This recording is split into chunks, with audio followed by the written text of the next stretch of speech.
After decades at the centre of Canada's banking industry, most recently as CEO of Canada's second largest bank, TD, Ed Clark steps down November 1st. Under his leadership, TD steered away from risky financial investments that later threatened the global financial system.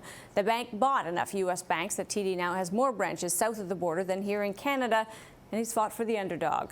He even says he's overpaid, and what he does with his paycheck may surprise you too. What I always say to people, when you have my job, you should run for office every day. And if the day you're too tired to run for office, get out of the office. After nearly 14 years as TD's CEO, Ed Clark is still calling things like he sees them. During that time, he's spoken out about the dangers of risky financial investments, the kind that would later bring the global financial world to its knees. He seized opportunities south of the border, and he's spoken up for the LGBT community.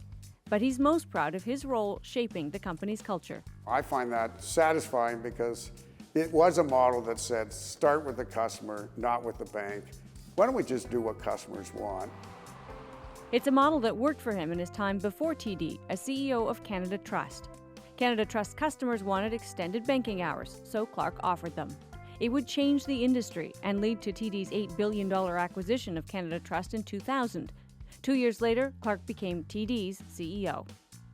He then began an aggressive expansion into the U.S., buying Bank North in 2004, then in 2008, Commerce Bank for $8.5 billion. More acquisitions followed. Today, TD has about 1,300 locations in the U.S. compared to 1,150 in Canada. When we first went, our biggest fear was, let's not blow ourselves up on the credit side. Talk about bad timing. The U.S. housing market was imploding, Wall Street banks collapsing as the subprime mortgages and structured product investments tied to the bad mortgages became virtually worthless, all leading to the global financial crisis. Clark had seen the risk long before the trouble started, and when he did, he had the bank end all investments in them. I understood them enough to know that they were just incredibly complex and that I would never totally get a handle on these things. And you say, don't be in a business that you can't totally get a handle on. Like, that is just very dangerous. Clark has turned TD into Canada's #2 bank, challenging the Royal for the top spot. We want a world in which we're always chasing the Royal Bank but never get there, and so we're always the underdog. And they want a world where they're the #1 bank in Canada. So if you said, what was my mission statement? That's what my mission statement is. From his leadership style to executive pay to what he plans to do next, I had lots to talk about with Ed Clark when we recently sat down together. I'm going to start in a personal place. Okay. You're a self-confessed worrier. What worries you these days? What's on your mind? I worry about Canada going forward. You know, that here we have a country that has done incredibly well, and I think it's done a lot of things right. I think we got a great tax system. We've managed to preserve public health and public education, and I think they're the linchpins of a decent society. So we've done a lot of things right, but I worry that that success leads people to say, oh, it's not going to be tough for us in the next 10 years. And yet when you look at all the global forces that are going on, you say those are going to affect Canada just the same way they're affecting everyone else, and we're not immune from that. Of course, you have had quite a tenure at the bank and quite an influence. Let's go back to Canada Trust and what you would describe as what was important about that transaction and what made it work. With TD buying us. Yeah. Well, I think I credit Charlie Bailey. I mean, it's really quite extraordinary. I'm sure there must be another case, but I haven't ever seen it, where someone buys something and then tells their own people, I'm buying this because I want their business model and their management. That's a very courageous act. And in truth, we ended up with a better model because there were things that TD were better at than Canada Trust was. And so we managed to actually create a true merger of equals, which most people would say never actually happens, but in this case actually did happen. What did it take to preserve that? Because that customer-centric did become, I think you would agree, kind of still central to what you would say is the core of your culture. How did you preserve it? My leadership style is not to tell, but is to try to inspire, to try to lead, to try to activate. But in this particular strategy, you got to get out and mobilize 85,000 people in our case to say, do you believe? Do you believe that the most important thing is that the customers come away saying, wow, that was a different experience? And it's incredible how much energy and power is out there on the front lines if they think you're a true believer too, you know. And what I love about that model is it changes the hierarchy. So that the person on the front line is the most powerful person in the company. And I go out and say to them, you know, I'm just overhead. And then I pause and say, well, quite expensive overhead, but I'm just overhead. And you are the key to our brand. You're also somebody who believes that real leadership can't be frightening. Right. How did that translate into how you led? What does that actually mean in practice? Well, you know, it's probably a little bit, I'm obsessed with this, but, you know, I find that you read about somebody and then you find out that person goes around and yells at people, you know, walks in the room and I'm angry and stuff like that. And I say, you can call it what it is, but that's just abuse. That's the use of your power to abuse somebody. And it's not respectful. It's just not nice. And I can't imagine how you would believe that someone would grow under that experience. It just won't work, you know. And so to me, what you're trying to do, I look at everyone and say, my job is not for people to adapt to me. My job is to adapt to the people and to figure out, to walk in their shoes and say, how can I make you a better person, a better leader? And I think that's exciting because then you actually have to understand someone. You grow in understanding people and then you get to elevate them. And that's what I think leadership is about, not. What you're describing is in some ways a personality trait. Yes, yes. You must have had people who you worked closely with who were very senior in the bank that didn't share those traits. Can you help them become more, less frightening, less autocratic, or any of the kind of qualities we would describe that is that kind of top-down? Yeah, I'd say that's probably been one of my challenges, certainly over my career, is to get fully comfortable with how to mentor and help people. You know, it's not particularly if you have someone that you think is really good at something, but you see they're not so good at that. And it's, you know, learning how to take them, sit them down and say, we're on the same side. And so one of the tricks I learned over time was to actually sort of say, well, I'm putting my coaching hat on and sort of make it clear, I'm only here to try to make you better. And then kind of walk through it and say, now, if I had just done that to you, how would you feel? So what do you think when they left the room they were feeling after that encounter? Yeah. And do you really think they went pumped and said, oh, wow, isn't this exciting? He just yelled at me. And so you work your way through to sort of say, well, how does a human respond to that? You've also for a long time, though, subscribed to a point of view that many a banker would think runs contrary to your core values, and that is do it if it's right, even if it's not necessarily going to be profitable. Right. How hard has that been to maintain? You know, for me, and I don't know, I think I learned that very early in life. So that's been a sort of simple tenet for me. And what I always say is I'm not smart enough. It's too confusing to try to figure out what to do if you try to say, well, should I do this or should I do the right thing? I think people make life too complicated. Generally, it's pretty clear what the right thing is. And then you say, well, why don't I worry about how we manage doing the right things rather than whether we should do the right thing? Welcome back. Tomorrow is Ed Clark's final day as CEO of TD Bank before he retires. He's taking the opportunity to open up about one of his passions, support for issues in the LGBT community. His personal financial resources supporting that community are naturally considerable. Before we got into that, what he does with his money, I started by asking about executive pay, specifically whether he thinks he's paid too much. Yes. I mean, if you said, you know, if you could remake the world, would I have a narrower income distribution? I would. And as you know, my answer is I'd love to try to figure out how you could do that single-handedly, but you can't, because if I do it for myself, do I do it for the next level before? At what point you are no longer paying market rates? And so my answer has always been, okay, the only thing you can do is then what do you do with the money?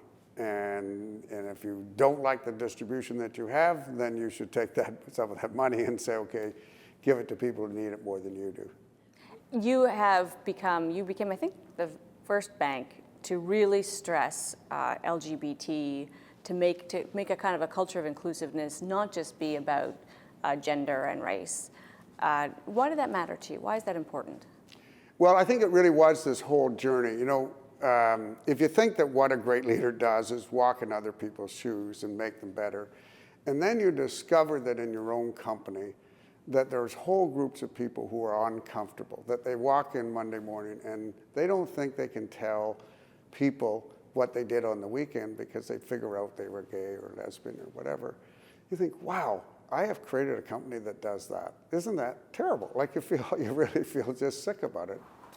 Ed Clark's empathy for the underdog is a personal passion. He's the driving force behind EGAL, a crisis counseling center for the homeless LGBT community in downtown Toronto. Hi. Hi, how are you? I'm good, thank you. Good to see you. Good to see you too. To see how the place is working. It's working really well, thanks to you and all of your help. So Clark used his own money to set this place up and run it. Helen Kennedy is EGAL's executive director. What's been your biggest surprise in opening the center? Lots of surprises, but the extent of the problems that the youth have, obviously. More than 20% of the youth on the street refer from the LGBT community. Once you learn of a problem like that, you go, wow, you have to do something about it. Welcome aboard. Ed's contribution, both financially, but not only financially, but in terms of his experience and his knowledge, has been the difference in us being able to do this work. In many cases, it's been the difference between life and death. What I always find so interesting about charities is that, in fact, you get more back than you give. I mean, you give away money, but what you get back is this enormous sense of positive feeling that you've actually made a difference in someone's life. And there's nothing that could be better than that. I think, the impact that Ed has had on the community is not that well known within the community itself. Ed is very humble and modest. And I think for Ed, it's more about the work and how the work gets done. I think on some level, it is for us within the EGAL family, we know the impact that he is having. Probably the most moving thing for me is that by doing it, people will come up to me now and say, do you know you changed my life? I had a person come up and say, I want you to know that I'm going to get married. I never would have been able to get married without you. Or someone said, I want you to be the first person to know we're going to have a baby because of you. And you sit there and you say, can life be any better than that, to have changed people? But you grow as a person and you start to understand, when you hear the stories of what people went through to come out or what's happened to them, you start crying. You start doing, and it's terrific. I mean, then you say, well, that's what life is about, right? Isn't life really just about trying to help people be better and have a better life? Which you, of course, have done with your family in a big way. How important and meaningful is that to you now as you look into a new chapter of your life? Some of those things, that the endeavors you support, how big will that loom for you now? I think it'll probably become more important, frankly, because I'll have hopefully a little bit more time, but also, I've been when I cash in my options, I put them into my charitable trust. And so I think using that, what I don't want to do is just give away money. If you take a look at the things I do, they are the things that other people don't do. People feeling as though they can be themselves lets them be more creative. There's all kinds of research around this. Use their brains better. Have you found that in this case, your kind of inclusiveness, upped engagement, did make you more profitable? Yeah, yeah. And I'm always quite careful because I really get nervous when you start to go to that place that says, well, you're really just doing this because you make more money. But I do think there's no question it's a collateral benefit because people when people come to work and they spend so much of their life at work, I think business often underestimate, they want to feel good about what they do. They want to feel good for whom they work, and they want to feel that this organization has values more than just the making of money. And how much of that culture and wanting to maintain it was part of the process of deciding about U.S. acquisitions and which companies made sense for you? So in truth, when we first went, our biggest fear was let's not blow ourselves up on the credit side. And so I think when we looked and bought Bank North, it was because Bill Ryan was a great credit guy. Then obviously with the Commerce, that was, this is as close to Canada Trust as we've ever seen, right? And they really are out there having fun, wowing and stuff like that. So I think we ended up, again, an amalgam that took the best. I mean, they really, no question, Commerce re-energized our retail side by, as I say, Americans, when they decide to wow things, they do a little bit more exuberantly than Canadians, right? And so it's been good. And have those, the U.S. expansion been an unmitigated success? Do you look at some of the numbers and think there's room for improvement here? Oh, clearly not an unmitigated success. I mean, probably you could say almost everything that could go wrong went wrong. You know, we go in, and here we have the worst financial crisis since the Great Depression. We have much higher loan losses than we thought. Interest rates then dropped dramatically. We're a deposit-based institution. That's what drives our earnings. The regulator goes nuts, so you have to spend hundreds of billions of dollars. So there have been tons and tons of headwinds. We went into the United States and said, we will outperform. And in the end, my test is, did we outperform the other banks in North America all in? And the answer is yes. But could we have jacked up our earnings and done a little bit better and not done the U.S.? Probably, but I don't think that would have been the right thing. You have said that one of the reasons you got out of a whole bunch of products, structured products, things that wound up being a very smart move, was because you didn't really, I think the way you put it to me once was didn't understand them, which is obviously an admission only a very bright person can make. But is that something that guides you, and should it guide still the kind of risk management in the bank? If it seems too good to be true, or if it seems too opaque, don't do it? Yeah, I think so. I think basically, I mean, you know, in the sense when I understood them enough to know that they were just incredibly complex and that I would never totally get a handle on these things. And you say, don't be in a business that you can't totally get a handle on. Like, that is just very dangerous. And so people fall for this idea that there's a free lunch out there. And so if something is too good to be true, it definitely is too good to be true. Is there a bit of that going on now? I mean, are we, again, in an environment where there are some situations that where you're seeing things that just don't really add up? Well, I don't think we're at the crisis stage, but if you think, as some people do, that we are going to have low interest rates for the next long period, that we're not ever going to see rates back up to anything like what they were, there will be cumulative pressures to have asset bubbles. That is inevitably what's going to happen here. And I think governments around the world have to say, how are we going to manage that? Because we know when we have these asset bubbles burst, that's what happened, and we push the whole economy back dramatically. We're talking about things that appear to be too good to be true. I've actually called some of the bank stocks unicorns, because these are investments that give really good yield in a low yield environment and are delivering capital gain. Yeah. Which one of those is going to stop? Well, I'm not a very good I always say I wouldn't let me manage your money. So, but I would say, I think we're going to see slower growth in the next 5 or 6 years, and so I think the capital gains side will not be there, but the dividend will be there, and so you get paid quite a bit of money in today's world to just sit there and wait for new growth to come. What are you most proud of in your time at TD? Oh, no question. I think it is the culture and the people. Getting people to buy in that, going to a place that stands for decency, treating people with respect, caring about your employees, caring about your customers, treating each other like we are, adults all working, not a hierarchical. That's the part and it's the part that's most emotionally important to me. We got to leave it there. We appreciate your time. Thank you.